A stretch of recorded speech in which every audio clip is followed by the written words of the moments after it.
You take all the garbage off the beach, but just salvage the flip-flops, or do you just take the flip-flops off? No, we take all of them. So what we've done we've trained people, ladies, and in communities up and down kind of the ocean, like I said, and also in the rivers, because we have 5 major rivers in Kenya, because, obviously, if trash is coming from villages, it migrates through rivers to the ocean. And we've set up, kind of to say like Avon model or pyramid scheme, where there's like a lady at the top and she organized groups to go out and clean the beaches. So we buy the flip-flops from them, and then they have other buyers of toothbrushes and some of the other plastics. So that's what they kind of make money off of all the trash that they find in the beaches. What else can be reused or sold to make money? Let's say they take plastic bottles. They can be broken down and put into some brick cake. And, just a lot of plastic gets reformed there in Kenya. We have some of the major machinery where they can kind of reform them. So they'll basically take, let's just say they take one bag. Out of that bag, probably 60% of it can be purchased by another company like ours or somebody that wants that trash. And then the other 40% then has to be, taken to the dump or to a place to be, hopefully properly disposed of.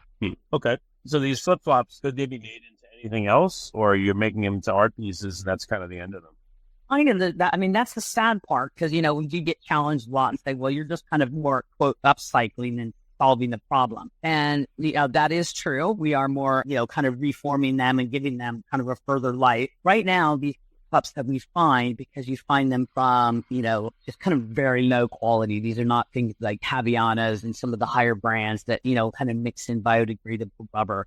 These are that very plastic PVC. So they're very difficult to repurpose and to reuse. Some of them can go back into melted and reformed, and then they're kind of a recycled flip-flop that some of the flip-flop companies use, kind of as a thin layer. So, some of the companies do that, but that machinery is quite expensive, in Kenya, to have a company that would purchase that level of machinery to do that level of commitment of recycling. Could they be reused as flip-flops? I know you probably only get 54 lefts and 84 rights and all that, maybe different colors, but could they be repurposed and resold? No, they can't, because we recycle about 1.5 million flip-flops a year. So we, huge volume, and most of them have weathered the storm. They're quite, damaged from salt, or they've been worn, down to red, things like that, because they're not like lost flip-flops like you and I would, maybe leave somewhere at a festival or something like that. These are flip-flops people have worn and thrown away. They just haven't been disposed of properly, either at the villages or, kind of in the small cities or the urban areas, in their home country.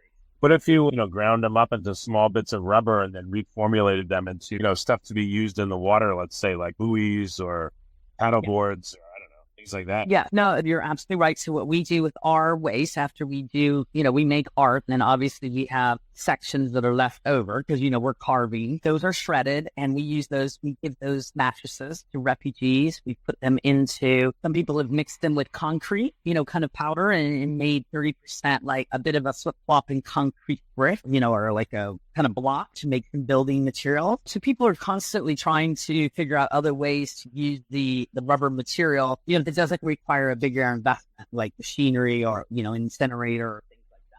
Well, the companies that make the flip-flops in the first place, can you get it to where it's good enough material that they could reuse it, or is it too degraded to do that, no matter what you do? Yeah, you can't. Some of them we can, but it is a lot of it's too degraded, with the salt and stuff. So we can, some of them we do try to give them to another company. They can shred them, and they can kind of put them through this kind of expensive machine and it ends up being black, which is fine, and then they can be reused. It's just like where we are in Kenya. Like if I was doing this in America, obviously the machinery would be easier, the electricity would be cheaper, the business that would, probably invest in some type of sustainable machinery like that. We just don't, really have that kind of commitment or capital, that these businesses want to improve on in Kenya.